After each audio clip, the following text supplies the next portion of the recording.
네, 길었던 추석 연휴가 끝이 났고요. 민주당이 청취한 추석 민심은 어땠는지 박찬대 민주당 최고위원과 이야기 나눠보겠습니다. 안녕하세요. 예, 안녕하세요. 예, 추석 연휴에 굉장히 바쁜 일정 소화하셨을 것 같습니다. 그래도 이제 공식 일정은 많지 않아서 평소보다는 그때 일정이 많은 편은 아니었고요. 예. 그동안 소홀했던 지역구라든가 살피고 또 저 병원에서 또 회복 중에 있는 대표도 자주 찾아뵙고 이렇게 했습니다. 강서구도 좀 가보셨어요? 예, 강서구도 여러 차례 갔습니다. 예, 네. 어떻게 느끼셨습니까? 추석 민심은? 지금 추석 민심 같은 경우에는 아무래도 이재명 대표 구속영장 기각이 가장 큰 반응이 있었고요. 예.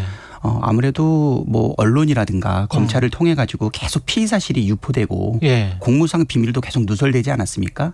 그중에 일부는 또 허위이고 가짜 뉴스들도 많이 있어서 정확한 정보를 접할 수 없는 시민들 입장에서는 예. 막연한 어떤 불안감이라든가 아니면 또 잘못된 기대 같은 것도 있었는데 이번에 사법부에서 영장을 기각함으로 인해 가지고 그러한 부분들이 많이 해소되지 않았나 이렇게 생각이 되고요. 그래서 이번에 검찰의 무리한 영장 청구에 대한 부분, 그다음에 정권이 정말 정치적인 탄압을 했었던 것 아닌가 뭐 이런 거에 대한 분노, 실망감 이런 게 많이 나타났고요. 예. 민주당에 대한 격려도 좀 상당히 나타났다. 격려가 있었다. 예. 예. 저 같은 경우에는 인천에 한 13개, 14개 정도 되는 선거구 내에서 가장 좀 보수적 색채가 강한 곳이거든요. 예. 제가 정말 뭐 운 좋게 한 2번 정도 당선되기는 했지만 우리 동네에 있는 전통시장을 다니면서 처음으로 수고했다, 고생했다, 꼭 이겨라. 이런 성원을 상인들과 시민들로부터 굉장히 직접적으로 받아봤는데요. 예. 10년 만에 처음이었던 것 같아요. 그래서 이번에 큰 민심의 변화가 지금 일어나고 있는 것 아닌가 이렇게 생각이 됩니다. 국민의힘에서는 두 가지를 이야기하는 것 같아요. 국민의힘 주장은 민심이 정치를 혐오할 수밖에 없는 상황이고 그거는 국민의힘과 민주당 동일하게 다 혐오한다. 그리고 민생을 챙기라고 한다. 그런데 민주당이 정쟁으로 계속 몰고 왔고 앞으로도 몰고 갈 거기 때문에 민주당에 대한 비판의 목소리도 높다. 뭐 이런 것 같습니다. 예, 정리를 하면. 예. 사실은 정치에 대해서 좀 염증을 느끼게 만들고 혐오하게 만들어서 시민들이 정치에 관여하고 참여하고 목소리 내는 것을 낮추려고 하는 것이 오래된 보수당의 선거 전략 아니었나 이런 생각이 들고요. 물론 민생과 관련된 부분에 있어서는 정치가 그 민생을 반드시 챙겨야 되는데 여야 모두 부족한 부분이 있다는 것은 저희도 인정을 합니다. 그래서 대표께서 사실 민생 영수회담도 제안을 했었고 민생은 챙기겠다는 의사는 계속 밝혔는데도 불구하고 부족한 부분은 있었겠죠. 하지만 여당은 민생, 경제, 국민의 삶에 대한 직접적인 정책, 예산 이것을 가지고 그것을 책임져야 될 제1의 주체가 대통령과 정부 여당이라는 것을 망각하면 안 된다. 이렇게 생각합니다. 최재성 전 정무수석 같은 경우는 영수회담 제안한 것을 두고 지금 상황에서는 영수회담을 제안하는 것보다는 투쟁에 이제 나서야 된다. 이제는 뭐 대화 이게 거의 끝날 수밖에 없는 국면이다. 이런 식으로 이야기를 하던데 거기에는 어떻게 생각하세요? 저는 전에도 우리 당에서 얘기했고 이재명 대표도 강조했는데 싸우면서 일한다 이렇게 얘기했거든요. 싸우는 것 자체도 일이라고 볼 수 있지만 국민이 바라는 것은 정치에서 우리의 삶이 개선되는 것을 원하지 않습니까? 우리의 권한과 책임이 아무래도 정부 여당만 하지는 못해도 한편으로는 민주주의의 퇴행, 민생경제의 몰락, 그다음에 한반도의 평화의 불안함, 후쿠시마, 뭐 양평고속도로 여러 가지 현안들에 대해서는 강력하게 싸우고 국정기조를 바꿔라. 그리고 내각도 쇄신해라. 국무총리는 해임해라. 여러 가지 요구하지 않았습니까? 그 기치는 기치대로 높이면서 그러면서도 민생을 챙기는 두 가지 투트랙을 우리가 포기할 수는 없다. 뭐 이렇게 저희는 입장을 좀 정했습니다. 두 가지를 다 최선을 다하겠다 이런 입장이고요. 정부 여당 입장에서는 저희가 요구했던 사항 중에서 국정의 방향을 크게 바꿔야 된다. 민생 챙겨야 되지 않냐. 이데올로기만 중요하냐. 그거에 대해서는 우리가 비판하지 않을 수 없고요. 그러면서도 한편으로는 미련한 기대일지는 모르지만 대통령께서 마음을 돌이켜서 민생과 관련된 영수회담을 열고 그리고 김기현 대표께서도 더 이상 아바타 노릇 그만하시고 당 대표로서 정부 여당의 당 대표로서 그 역할을 해 주십사. 뭐 반드시 요구해야 된다 생각합니다. 지금 여야가 민심을 바라보는 그게 약간 좀 다르기 때문에 강서구가 중요한 바로미터가 될 거는 같은데 어떻게 예상하세요? 저희도 이것은 뭐 단순한 구청장 한 분을 뽑는 것이 아니라 윤석열 정권에 대한 심판적 성격을 가지고 있다 이렇게 생각을 합니다. 뭐 여러 여론조사의 내용들을 살펴보면 민주당한테 유리하게 나오고는 있는데 우리가 승리를 낙관할 수는 없는 것은 결국은 아까도 말했듯이 정치 만약에 혐오라든가 무관심으로 인한 투표율이 낮아진다라고 하면 그러면 또 그것도 우리가 낙관할 수는 없는 입장 아닌가. 어차피 다 똑같다. 뭐 우리가 그래도 시민들의 현명한 선택을 기다리는데요. 이재명 대표가 그런 말을 했습니다. 진 후보한테 우리 측의 진교훈 후보한테 3표 모자란다는 생각을 가지고 마지막까지 최선을 다해라. 우리 민주당도 총력으로 같이 지원하고 함께 해나가겠다 생각하고 있습니다. 이재명 대표 말씀하셔서 강서 지원 유세가 지금 계획돼 있습니까? 지금 건강 상태로 봤을 때 사실 무리스러운 일정인 것은 맞는데 강서구청장 보궐선거가 갖고 있는 의미가 너무 크기 때문에 어떤 식으로든지 투표를 독려하고 그다음에 참여할 고민을 좀 하고 계시는 것 같아요. 뭐 일간에서는 오늘 대표께서 병원에서 퇴원한다 이런 말이 막 돌았는데 제가 확인한 바로는 아직은 건강 상태가 그 정도까지 회복되지는 않았고요. 간간히 당무도 집행하고 최고위원 원내대표와 함께 의견도 교류하고는 있는데요. 그래도 강서구청장 선거와 관련된 어떤 특단의 고민은 하고 계시다. 그렇게 특단의 생각합니다. 고민은 하고 있다. 그 복귀해서 풀어야 할 숙제들이 많잖아요. 사실은 특히 이제 당 내에서는 어떻게 해야 됩니까? 통합이냐, 또는 뭐 가결파 색출이냐. 근데 이거는 뭐 어떻게 보세요? 이 정할 수가 있는 겁니까? 그렇죠. 아까도 말씀드렸듯이 국민 항쟁을 이끌면서 민생을 얘기할 수 있냐라고 얘기하지 않았습니까? 저는 두 가지 다 필요한 것처럼 우리 민주당이 이번에 영장 기각을 기회로 해서 가결파에 참여했던 분들 또는 기권이라든가 무효로 표를 던졌던 분들도 최대한 추스릴 때까지는 추스려야 된다. 하지만 공공연하게 탄핵했다고 표현을 하거나 아니면 가결했다고 선언을 하거나 그리고 칭찬받아야 된다고 표현을 하는 그래서 이번에 영장 기각 전후에 체포동의안 가결 전후에 꾸준히 민주당을 흔들어대고 지도부와 그다음에 당대표를 내려오게끔 구체적인 행동을 했던 분들에 대해서는 그래도 이것은 해당 행위에 해당되지 않나. 부적절한 발언이 그 이후에도 계속 이어지는 사람들에 대해서는 또 당내 분란을 계속 일으키는 행위에 대해서는 그래도 적절한 조치는 필요하다. 이렇게 생각합니다. 그 투표를 가결로 했는지 안 했는지 그거는 알 수는 없지만 공개적으로 말을 함으로써 그래서 해당 행위를 한 부분들이 있는 의원들이 있다. 그 부분들은 어떤 징계나 이런 것들이 있어야 되지 않느냐?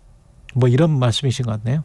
글쎄요, 뭐 이게 가결이냐 아니냐가 결정적인 사건이기는 한데 제가 볼 때는 그 당원들 청원이 한 5명 정도를 지목해서 올라왔어요. 아, 그렇군요. 그 올라오신 분들을 보게 되면 이번에 체포동의안 가결 시점 또는 영장 기각 시점에만 있었던 일은 아니고 오랫동안 꾸준하게 민주적 절차에 의해서 뽑힌 당대표와 지도부가 내려놓고 내려와야 된다라고 이야기를 하는데 그분들의 수를 우리가 넉넉하게 잡아도 한 40여 명 되지 않습니까? 민주당 수는 한 170명 정도 되고 4분의 1이 되지 않는 분들이 사실 당권과 관련해서 흔들어대는 것은 민주적 원리에도 맞지 않고 그다음에 검찰과 국힘당의 표에다가 손을 얹어서 했던 행동이기 때문에 그것은 정말 적절하지 않다는 것을 이번에 큰 교훈으로 삼았으면 좋겠다. 이렇게 생각이 되고요. 단지 가결 여부 때문에 판단한다기보다는 오랫동안 지속되고 누적되어 있었고 또 영장이 기각되고 난 이후에도 좀 맞지 않는 궤변을 하는 경우들도 많이 있지 않습니까? 표창을 받아야 된다든가 하는 그런 부분들에 대해서는 분명한 조치는 필요하지 않을까. 개인적인 생각입니다. 징계 판단은 누가 하는 건가요? 윤리 심판원 같은 게 작동을 합니까? 아니면 뭐 내부적으로 사실 고민은 많이 있었는데요. 당원들이 5만 명 이상 청원했던 부분에 대해서 우리가 이제 바로 그거에 대한 대응, 리스판스를 해야 되거든요. 예. 그 부분은 아무래도 윤리심판원을 거치는 그런 절차가 적절하지 않을까. 그럼 윤리심판원의 판단 이후에 지도부가 결정하는 형태? 아닙니다. 독립적으로 그쪽에서 그렇죠. 그냥 자율적으로 하는 거군요. 윤리심판원이 징계와 관련돼서는 독립적으로 심사하고 판단하는 기능을 가지고 있습니다. 예. 결국은 의원들이 생각하는 건 이제 공천일 것 같은데 네. 공천에도 불이익이 좀 될까요? 이런 것들이 해당 행위나 라고 판단이 된다면? 저희 같은 경우에는 이제 시스템 공천이 거의 확정이 되었고요. 예. 저번에 이제 혁신안에서 일부 평가와 관련된 부분에 대한 가감이 제한되기는 했는데 아직 확정되지는 못하고 있는 상황이고요. 예. 혁신안 뭐 몇 가지 있지 않았습니까? 그 부분을 어떻게 반영할 건지에 대한 부분은 아마 이제 당대표께서 복귀하고 난 이후에 사실 당원들과 그다음에 의원들의 여론을 수렴을 해서 결정해야 되지 않나 이런 생각이 들고요. 공천은 결국은 경선을 거쳐서 진행을 해야 되니까 이 경선 과정에서 그동안의 행동, 발언, 그다음에 평가 이런 것이 종합적으로 반영되지 않을까 생각이 됩니다. 근데 만약 징계가 또 이루어지면 당이 또 시끄러워지고 그러면은 또 그 민주당 전체의 이미지에 좀 악영향을 끼칠 수 있다. 그런 우려 같은 거는 없으세요? 제가 볼 때는 징계 우선주의라든가 징계 제일주의는 분명히 아니지만 아까도 말씀드렸듯이 그 과정 속에서 통합을 지향하면서 꼭 필요한 조치는 같이 병행해야 되지 않을까 생각합니다. 그리고 추석 연휴 기간에 검찰 대검 반부패 쪽에서 나온 그 보도 자료인 것 같은데 뭐 한 376회 민주당에서 계속 이렇게 주장을 했는데 이재명 당대표 관련 압수수색 영장이 근데 검찰은 이제 36회더라. 이거는 가짜 뉴스 아니냐. 뭐 이렇게 이제 국민의힘에서는 주장을 하고 있습니다. 어떻게? 굉장히 궁색하다고 생각이 되고요. 궁색하다. 네. 여당에서 민주당이 가짜 뉴스를 퍼뜨리고 있다 이렇게 주장을 했는데 국힘당은 검찰이 말하면 팥으로도 매주를 쓴다고 해도 믿을 모양인 것 같아요. 지난 대선 이후에 이재명 대표와 관련되어 있는 사안으로 압수수색한 건수를 저를 포함해서 우리 검찰 독재 정치 탄압대책위원회가 기사를 하나하나 셌습니다. 기사를 센 거다. 기사를 하나하나 셌는데 이 기사는 근거가 뭔가요? 검찰발 공지 아닙니까? 그렇죠. 누구를 압수수색했다. 그리고 이번에 압수수색에는 몇 군데를 털었다. 이런 얘기가 나오는데 언제부터 세셨다고요? 그게 대선 이전부터 쭉 셌는데요. 대선 이전부터 셌다. 근데 검찰 보도 자료에는 어떤 특정 시점이 있어요. 그래서 그 이후부터 센 거예요. 아닙니다. 저희는 그래서 지금 보면 2022년 1월 달부터 셌는데 2022년 1월 달에 한 건이 있었어요. 근데 그건 대선 전이라서 우리가 배제하고 그 다음이 2022년 4월입니다. 대선 이후죠. 그때부터 저희가 이렇게 표를 만들었는데 이 표에 보게 되면 뭐 제가 라디오니까 보여드리긴 좀 어려운데 유튜브 여기 보게 되면 표가 있군요. 장소와 건수가 쭉 집계가 되어 있어요. 신문 기사에 나온 것들. 그래서 여기 보게 되면 기사 링크가 이렇게 쭉 달려 있거든요. 여기를 눌러보게 되면 몇 건을 압수수색했는지가 다 집계가 되고요.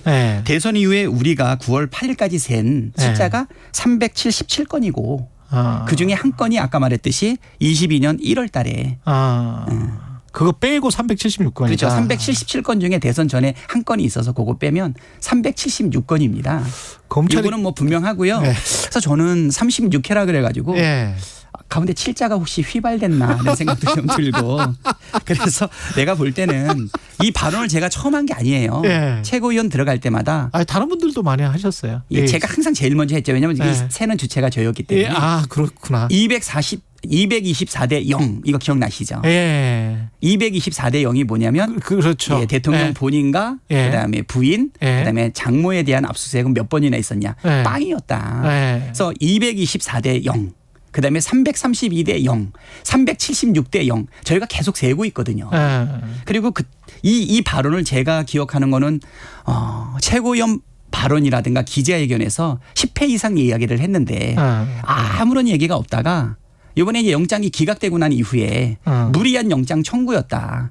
그리고 증거는 차고 넘친다고 이야기를 했는데 376회나 압수수색을 하고도 그리고 증거가 없었잖아요, 결과적으로. 그래서 이번에 유창훈 판사의 영장 기각 그 판결문을 보게 되면 뭐라고 되어 있냐면 가장 중요했던 백현동 그다음에 대북 송금에 대해서는 뭐 혐의가 소명조차 안 됐고 또 증거도 하나도 없었다. 이렇게 이야기하지 않습니까?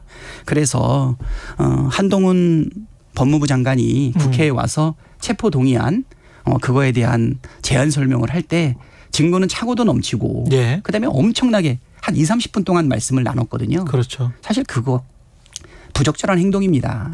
그래서 국회에서 피의 사실을 계속적으로 공표하고 있는 내용인데 그 전체가 예. 물적 증거 없었다는 얘기 아닙니까? 그 마침 그래서 네, 탄핵안도 지금 그래서 이제 거론이 되는 겁니까? 아니면은 제출을 아직 안 했죠? 당에서는. 네, 아직 안 했습니다. 예. 일단은 저희가 요구한 게 예. 파면을 요구했죠. 아, 대통령 파면해달라. 요구를 했는데 우리가 영수회담 제안했지만 대통령 쪽에 반응이 없는 것처럼 법무부 장관에 대한 파면은 나는 고민할 거라고 생각이 되어요. 예. 지금 여당 내부에서도 목소리를 내고 있지 않습니까? 물론 이제 여당 주류들은 어떤 목소리 아직 안 내고 있지만 한동훈 결국 법무부 장관이 예. 일개 검사처럼 사실 모든 이 사건에 대해서 관여했다라고 우리가 추측할 수 있지 않습니까? 이원석 검찰총장의 역할에 대해서는 아무도 몰라요. 이름도 몰라요. 한동훈 장관이 이 모든 것을 기획하고 이끌어왔다. 윤석열 정권 1년 6개월 동안의 행동은 오로지 이재명 대표에 대한 범죄자 만들기와 야당 탄압 말고는 뭐가 있습니까? 민생을 위해서, 경제를 위해서, 후쿠시마, 그다음에 뭐 평화를 위해서 사실 한 거 아무것도 없거든요. 그렇기 때문에 이번에 영장이 기각된 부분은 윤석열 정권 1년 6개월 동안 오로지 올인했던 그 하나에 대한 사법부의 아주 엄중한 그리고 경고다 이런 생각이 들고요. 그래서 한동훈 장관은 뭐 탄핵과 관련된 이야기가 지금 의원들 사이에는 거의 뭐 컨센서스는 다 만들어진 것 같습니다. 그렇군요. 컨센서스는 만들어졌다. 네. 윤석열 대통령과 영수회담을 제안을 했었단 말이죠. 그런데 네. 이제 국민의힘은 그런 반응이 나왔고 제안 자체가 불가능하다. 연못구호다. 뭐가 여야 대표부터 만나자. 그런데 이제 뭐가 무서워서 도망 다니냐. 뭐 이런 또 다른 공격적인 워딩이 나왔습니다. 김기현 국민의힘 대표로부터. 예. 어떻게 들으셨어요? 사실 영수회담 제안은 여러 번 있었고요. 예. 그 사이에 또 김기현 대표에 대해서도 툭 터놓고 형식 가리지 말고 대화 나누자 여러 번 제안을 했지만 예. 김기현 대표가 한사코 사실은 많이 피했었거든요. 지금 제가 볼 때는 다시 대통령이 피하니까 김기현 대표가 다시 자기가 바톤을 받아서 이야기를 하고 있는데 회담을 피하는 거는 분명히 윤석열 대통령이다. 뭐 들리는 말에 의하면 왜 피하냐. 그러니까 공식적으로는 묵묵부답이지만 대통령실을 통해서 피의자라서 만나지 않겠다라고 얘기를 하지 않습니까? 우리가 볼 때는 윤석열 대통령도 지금 형사소추권이 멈춰져 있을 뿐이지 대통령도 피의자고 부인도 피의자고 장모도 피의자 아닙니까? 처남도 피의자고. 이런 사실들을 좀 잊고서 너무 함부로 말씀하시는 것 아닌가 이런 생각이 들고요. 특히 김기현 대표는 집권여당 대표인데도 불구하고 윤석열 대통령의 아바타처럼 행동하는 것을 좀 부끄럽게 생각해야 된다 이렇게 생각이 됩니다. 오히려 정치의 봉헌을 위해서 김기현 대표가 나서서 윤석열 대통령께 야당 대표와 회담을 주선하는 것이 자기가 맡은 역할 아닌가. 이렇게 생각이 됩니다. 김건희 여사가 피의자인지 참고인인지 주가 조작과 관련해서는 그거는 도이치모터스 관련해서는 네, 뭐 피의자 아니겠습니까? 예, 그 뭐 여론은 그렇게 보는 시선들이 강하고 그러나 이제 검찰이 지금 뭐 그것과 관련해서 가부를 지금 결정을 안 해주고 있는 상황이고 대통령이 피의자라는 거는 어떤? 그거는 이제 대선 전에 이제 허위 사실? 예, 허위 사실과 관련된 이런 것들이 피의자라는 것이 한 4가지 정도가 아마 적시가 되었는데 그 이후에 이제 대통령이 되시고 나니까 뭐 그 부분은 이제 중단되어 있는 상황이죠. 그것도 역시 의심을 받을 수 있는 사안 아니냐 뭐 이렇게 해석을 하면 되겠네요.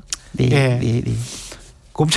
검찰에서 꼭 피의자 뭐 이다 아니다를 지금 규정을 하고 있으니까 지금 제가 볼 때는 검찰에 이렇게 일방적인 상황 아까도 제가 말씀드렸듯이 376회 대 0 검찰의 수사 행태는 너무나 편파적이다. 전혀 중립을 지키지 못하고 있다. 뭐 이렇게 생각이 되고요. 그 부분에 대해서는 많은 사람들이 좀 주장하고 있지 않나 생각합니다. 알겠습니다. 여기까지 듣겠습니다. 지금까지 박찬대 민주당 최고위원이었습니다. 고맙습니다. 예, 고맙습니다. 예. 여러분은 지금 KBS